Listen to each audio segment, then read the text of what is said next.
Senator. Kalau kita urut lagi, yang meminta Pancasila menjadi Trisila siapa?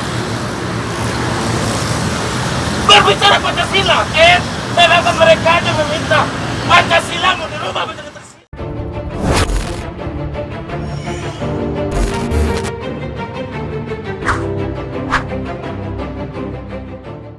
Apanya?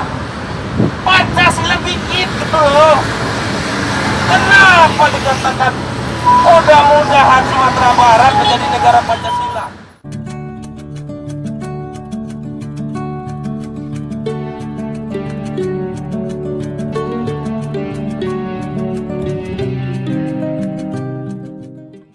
Sana, Tan Malaka, mereka pernah memikirkan kemerdekaan Indonesia 100%. Bung Hatta, temannya yang selalu berada di sebelah Bung Karno. Ada Sultan Syarif, ada Hamka, dan lain sebagainya. Hanya teriris sudah perasaan orang-orang Minang, perasaan orang-orang Sumatera Barat. Meneteskan air mata kami. Kalau kita urut lagi, yang meminta Pancasila menjadi Trisila siapa? Berbicara Pancasila, sedangkan mereka aja meminta Pancasila mau dirubah menjadi Trisila. Batu menuju Indonesia baru, sing-singan lebat batu, kita semua musuh-musuh, rakyat pasti menang melawan penindasan, yakin rakyat pasti akan menang, rakyat pasti menang melawan penghinaan, yakin rakyat pasti akan menang.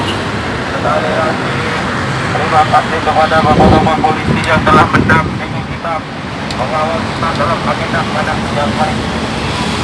Tidak lain dan tidak hanya kedatangan kami atas nama Persatuan Masyarakat Minang Jakarta berkumpul pada siang hari ini adalah meminta kepada Ibu Puan Maharani selaku Ketua Dewan Perwakilan Rakyat Indonesia untuk segera meminta maaf atas statementnya dalam dikeluarkan. Karena dengan statement yang dikeluarkannya teriris sudah perasaan orang-orang Minang, perasaan orang-orang Sumatera Barat. Meneteskan air mata kami. Beliau seakan-akan mengatakan kami bukan Pancasilais. Saya sudah coba membacakan Pancasila dari poin pertama sampai poin kelima. Hafal luar kepala. Apakah kami bukan Pancasila? Lebih kami Pancasila. Jangan pernah ajarkan orang Minang akan Pancasila.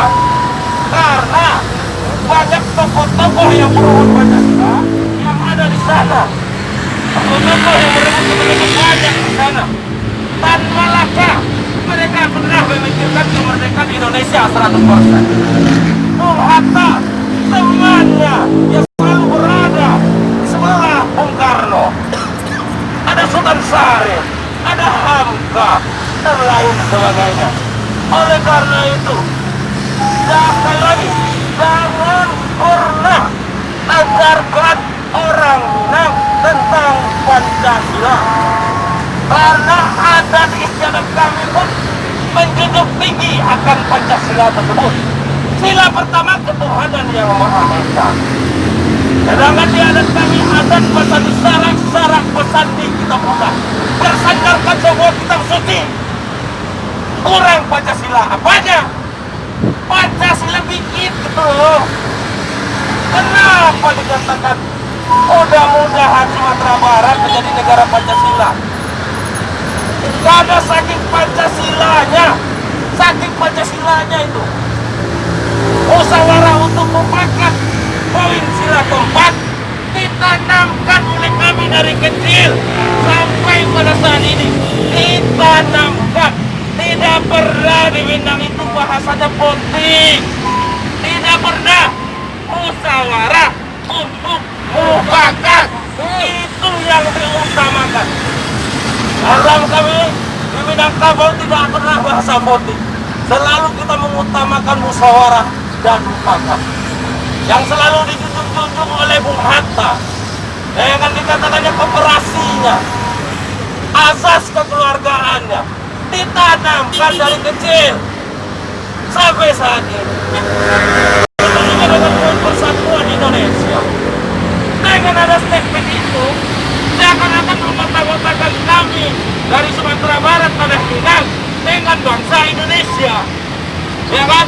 Berarti siapa yang melanggar? Kalau kita urut lagi, yang meminta Pancasila menjadi Trisila siapa? Berbicara Pancasila, sedangkan mereka aja meminta Pancasila mau dirubah menjadi Trisila.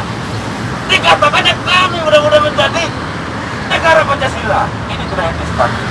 Jadi oke lah, mari kita berpikir cerdas, mari kita berpikir cadas, segeralah meminta maaf dalam tempo yang sesingkat-singkatnya. 2 kali 24 jam kami tunggu.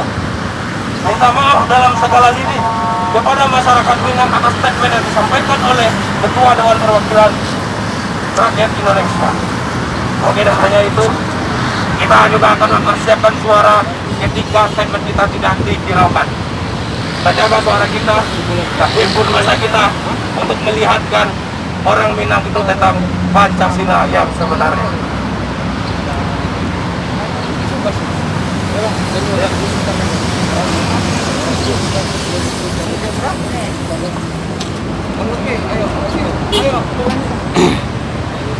Oke, kita lanjutkan lagi karena ini semakin menarik ya kan. Walaupun jumlah kita sedikit, tapi semangat kita nggak boleh sedikit, betul nggak? Karena ini titik awal perjuangan.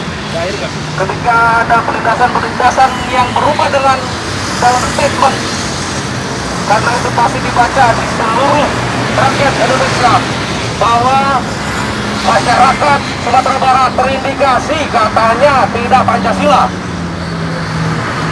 Katanya kalau kita runukan lagi tidak ada suaranya untuk dari kubu sana, makanya dibilangnya seperti itu.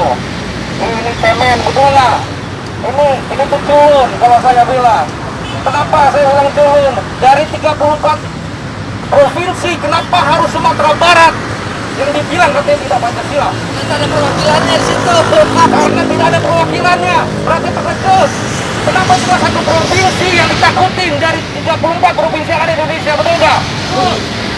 Ini ada apa?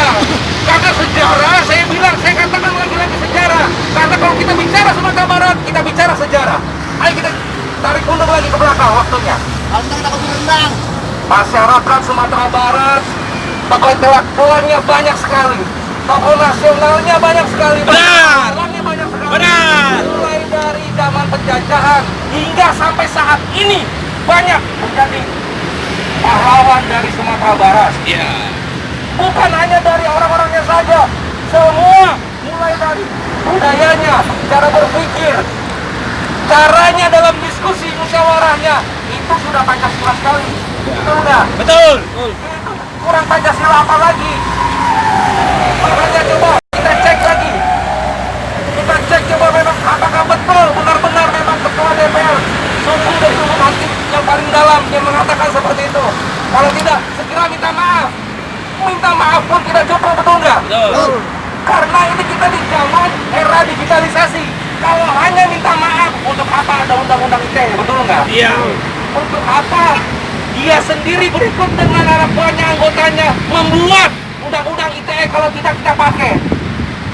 Bertriliun-triliun rupiah DPR membuat undang-undang, kalau kita nggak dipakai percuma, betul nggak? Oh, dia mengeluarkan statement. Artinya itu dibaca oleh seluruh rakyat Indonesia bahkan dunia. Yang mana kita tahu sendiri Sumatera Barat itu dilihat dunia mulai dari makanan yang enak tapi dikotori oleh statement seperti itu. Ini harus klarifikasi, harus kita maaf.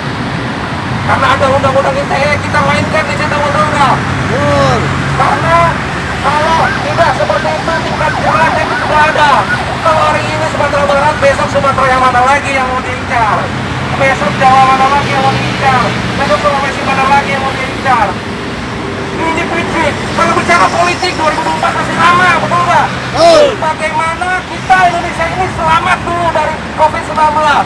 bukan hanya bantai sana bantai sini, betul. Rakyat Minang yang menjadi taruhannya. Jadi wartawan semua segera lakukan konsolidasi. Kalau sampai saat ini pun kan Ketua DPR kita tidak lakukan klarifikasi atau meminta maaf, segera konsolidasi. Desak DPD dari Sumatera Barat, Bang. DPD dari Sumatera Barat Harus tuh. itu. Harus kita lakukan segala langkah-langkah yang harus kita lakukan, kita maju. Ya. Baik secara hukum, secara litigasi ataupun non litigasi, ataupun kita harus coba di sini juga kita harus lakukan. Dasar hukumnya jelas. Kita pun berdiri di sini jelas. Undang-Undang Nomor 98. Siapapun berhak menyampaikan pendapat hukum. Nah, Betul nggak? Oh, kalau ada yang menghalang-halangi berarti kita Pancasila. Iya. Betul nggak? Kalau ada yang menghalangi kita bicara di sini, berteriak di sini, menyampaikan aspirasi di sini yang menghalangi, itu sama aja melanggar undang-undang. Lagi-lagi DPR bikin ketentuan undang-undang itu bertriliun-triliun yang pakai duit rakyat. Kalau kita nggak pakai, kan menjadi sia-sia. Undang-undang ITE sudah kita lakukan. Teman-teman dari BPMP sudah lulus kemarin pelaporan. Saya kira tinggal ditindaklanjuti dengan follow up, dan jangan lupa konsolidasi harus tetap kita lakukan karena kita baru beberapa orang, besok kita harus banyak lagi. Coba dicek teman-temannya yang ada di Jakarta, kalau bisa se-Jabodetabek, rakyat Minang yang ada di Jabodetabek itu kita kerahkan supaya Ketua DPR kita meminta maaf dan harus mengklarifikasi atas statement yang kemarin. Terima kasih dari saya. Wassalamualaikum warahmatullahi wabarakatuh. Waalaikumsalam.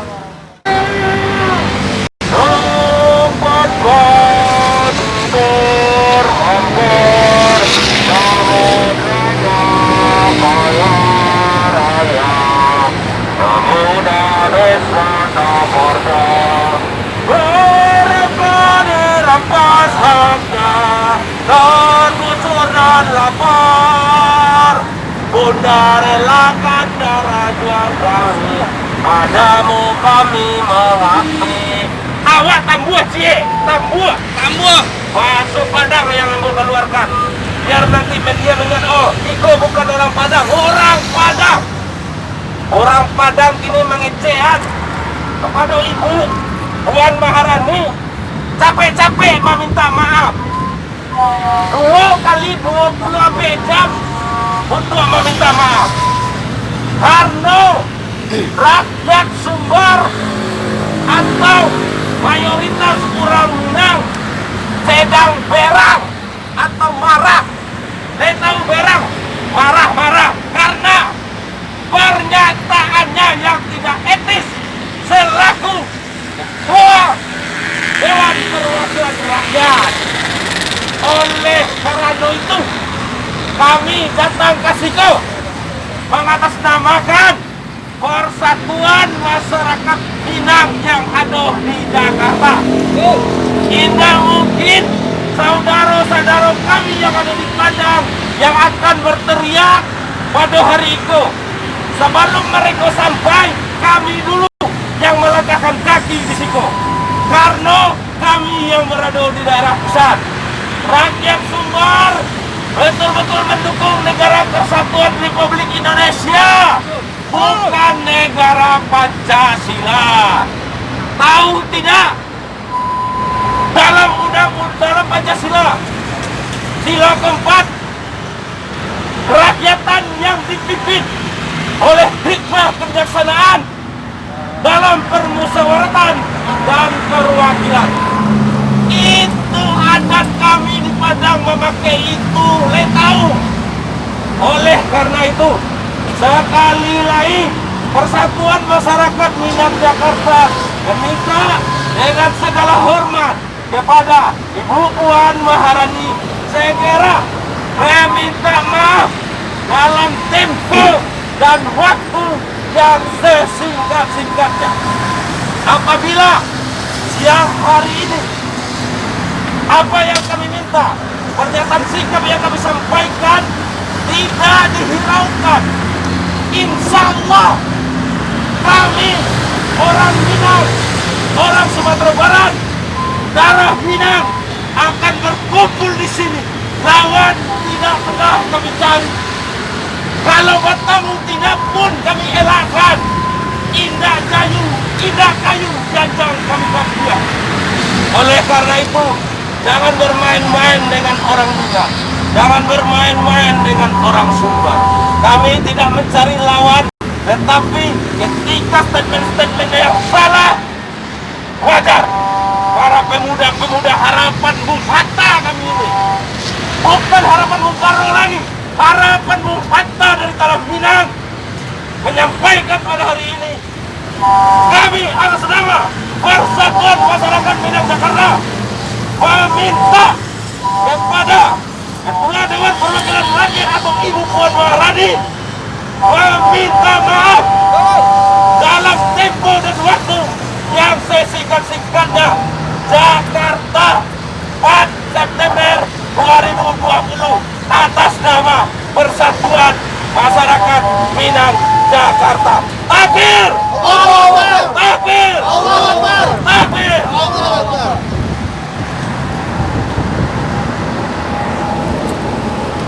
Oke.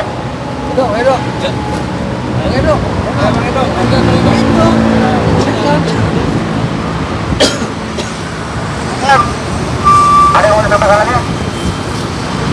Pancasila. Biar dia tahu kita baca Pancasila bang rame-rame yuk. Biar dia tahu. Pancasila. Pancasila. Satu. Ketuhanan yang Maha Esa. Dua. Kemanusiaan yang adil dan beradab. Tiga. Persatuan Indonesia.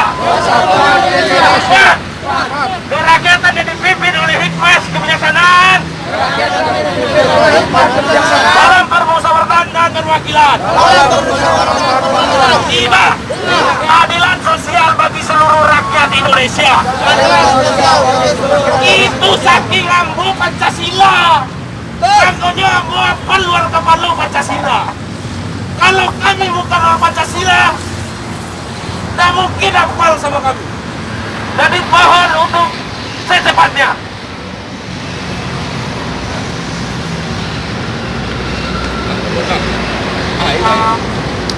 Mari. Ayo. Ayo. Lanjut. Ini bahasa Minang loh.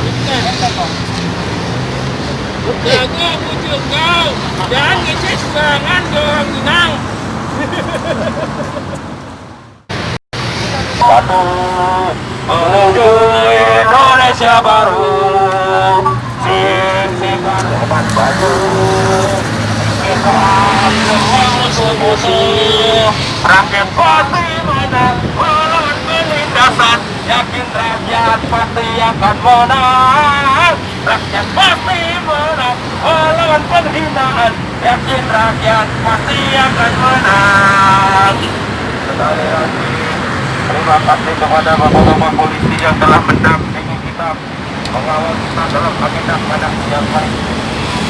Tidak lain dan tidak hanya kedatangan kami atas nama Persatuan Masyarakat Minang Jakarta berkumpul pada siang hari ini adalah meminta kepada Ibu Puan Maharani selaku Ketua Dewan Perwakilan Rakyat Indonesia Polres Negara meminta maaf atas statement yang telah dikeluarkan.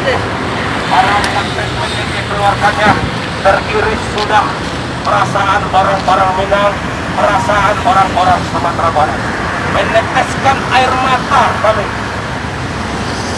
Beliau seakan-akan mengatakan kami bukan Pancasila. Saya sudah coba membacakan Pancasila dari poin pertama sampai poin kelima. Hafal luar kepala. Apakah kami bukan Pancasila? Lebih kami Pancasila. Jangan pernah ajarkan orang Minang akan Pancasila.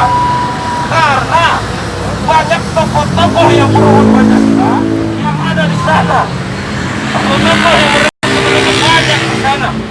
Dan Malaka mereka pernah memikirkan kemerdekaan Indonesia 100%. Bung Hatta temannya yang selalu berada di sebelah Bung Karno. Ada Sultan Syarif, ada Hamka dan lain sebagainya. Oleh karena itu, sekali lagi, jangan pernah ajarkan orang Minang tentang Pancasila. Karena adat istiadat kami pun menjunjung tinggi akan Pancasila tersebut. Sila pertama, ketuhanan yang Maha Esa. Sedangkan di adat kami, adat pesan sarak pesandi kita buka, bersandarkan sebuah kitab suci.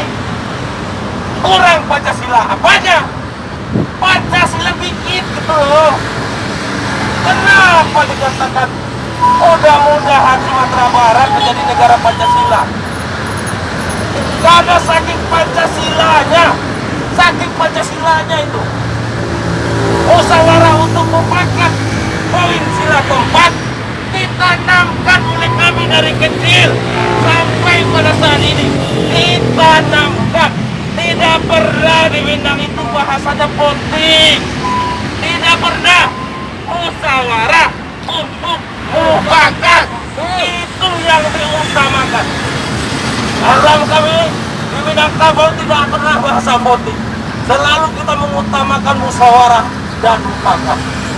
Yang selalu dijunjung oleh Bung Hatta.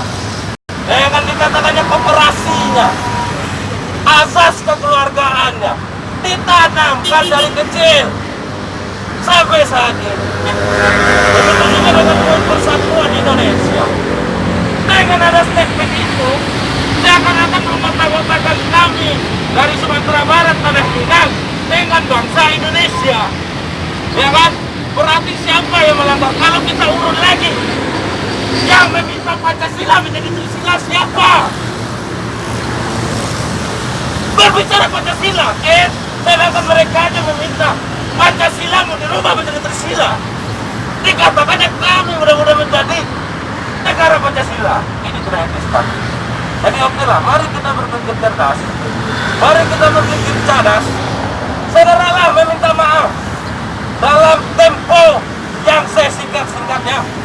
2 kali 24 jam kami tunggu.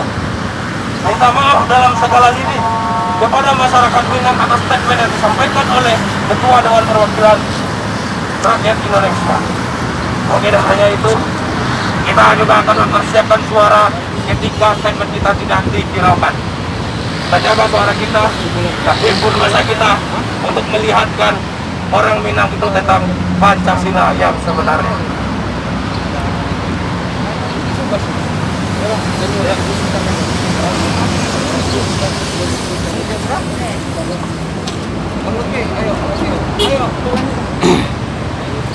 Oke, kita lanjutkan lagi karena ini semakin menarik ya kan. Walaupun jumlah kita sedikit, tapi semangat kita nggak boleh sedikit tentunya. Karena ini titik awal perjuangan.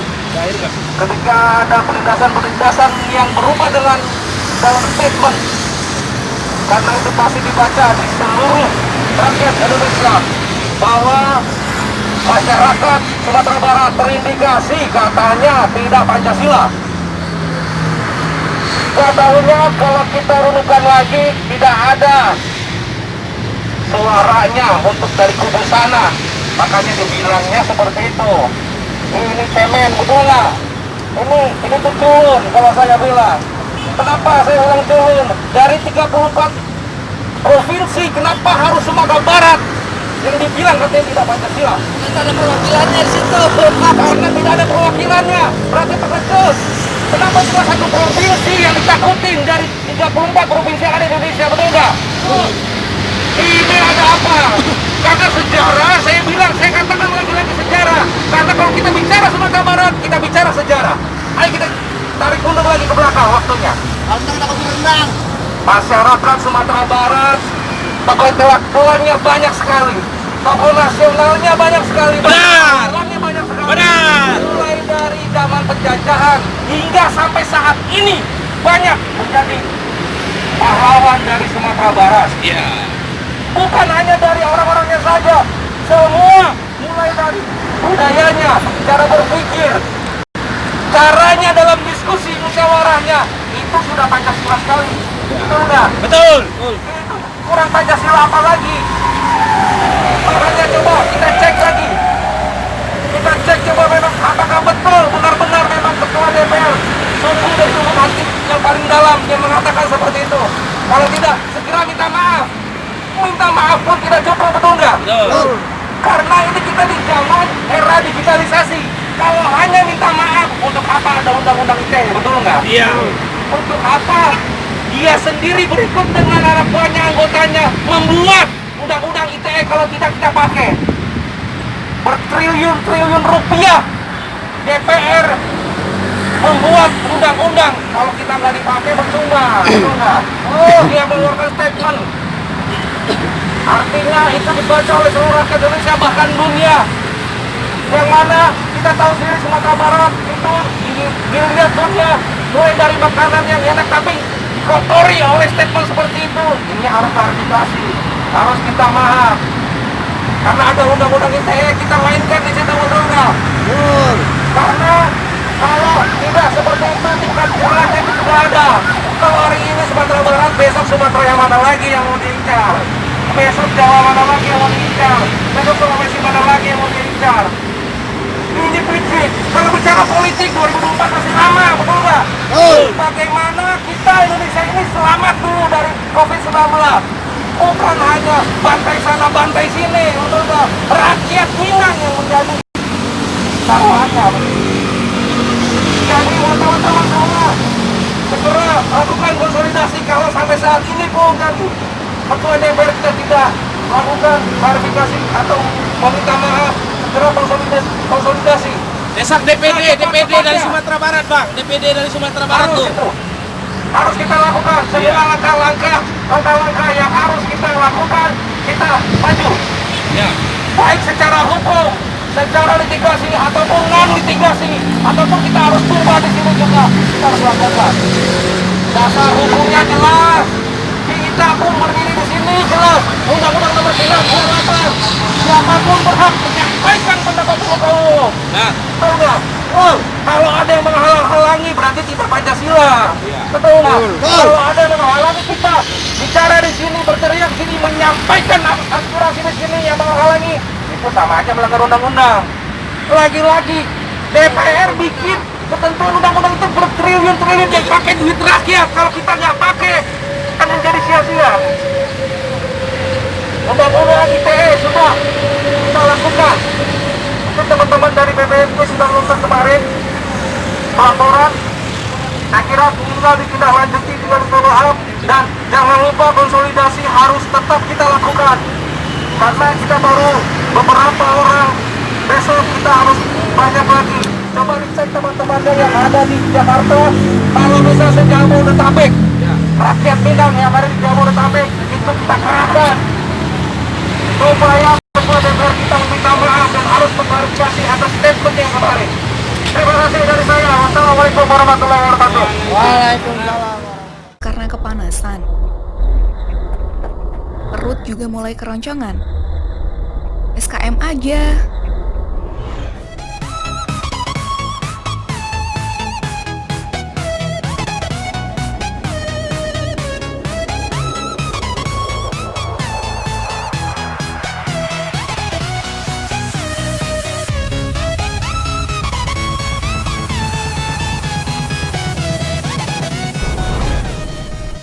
SKM, susu kedelai madu, minuman sehat terbuat dari bahan alami berkualitas tinggi. SKM punya banyak varian rasa, ada madu, stroberi, coklat, dan melon. Ayo beli rasa favoritmu.